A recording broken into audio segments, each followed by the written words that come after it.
እንግዲህ በጣም ደስም ይህምሉ አንዳንድ ነገሮች እየታዩ ነው፣ ብቅ ብቅ እያሉ ነው። በነገር ሁሉ እንግዲህ እግዚአብሔር ይባረክ። ሁሉ ነገሮች ለበጎ ነው የምንለው። አብርሽና ሄርሜላ እንግዲህ አዲስ ነገር ይዞ አብርሽ ሄርሜላን እቅፍ ድግፍ አድርጎ ይዟት መጥቷል። ምናልባት ደከም ደከም አለችው እንዴ? እንግዲህ ይዞ መጥቷል። አዲስ ነገር ይዞ መጥቷል። ውድና እንቁ የሆናችሁ ፋሚሊዎቼ የተባረካችሁ ይወዳችሁ የሚያከብራችሁ እንደምን አረፈዳችሁ? ሁሉ ሰላም ነው ወይ? እንግዲህ መክሰስ ይዤላችሁ መጥቻለሁ። ምን አይነት መክሰስ ነው ይዘሽ መጣችሁ ካላችሁኝ እንግዲህ አብርሽ ሄርሜላን ደግፍግፍ አድርጎ ይዞ መጥቷል። ምን ይዞ እንደመጣ እንግዲህ አብረን እናየዋለን። አዲስ ነገር ነው ለኛ። እንግዲህ መቼም ቢሆን እኔ ይሄንን ቃል ከማውራት ወዲያላ አልልም። ይሄ ቪዲዮ የሚደርሳችሁ ደግሞ ላይክ ሼር ሰብስክራይብ ማድረጉን እንዳትረሱ። እያደረጋችሁ ያላችሁ ውድና እንቁ የሆናችሁ ውድ ቤተሰቦች ደግሞ ለእናንተ ፈሽሽ ብትን እንድትሉ በቃ ደጋግሜ ወዳችኋለሁ። እናንተም ደግሞ የእናንተንም ደግሞ እንዲህ ላይክ ሰብስክራይብ እንዲያደርግ ደግሞ ጊዜ ሰዓቱን እሱ ይስጠኝ ማለት ነው።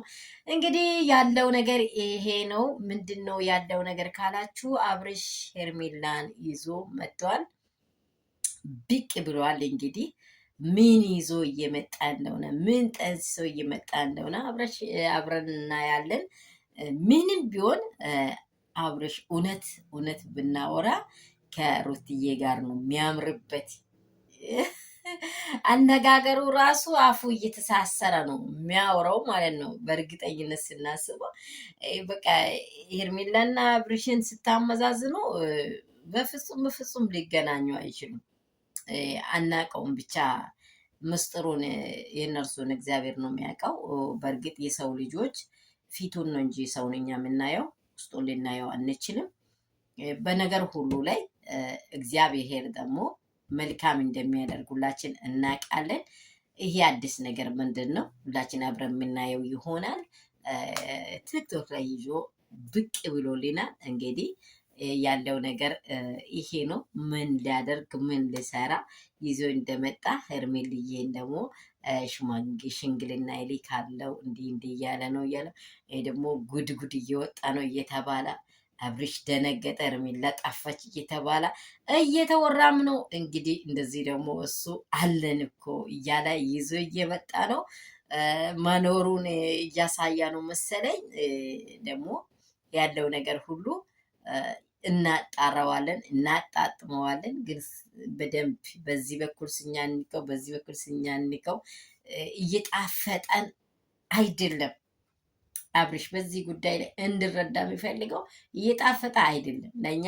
በእሷ ስትመጣ እውነት ህይወቴን መንገድ ላይ እየጣልክ ነው እንጂ እየታጠክ አይደለም።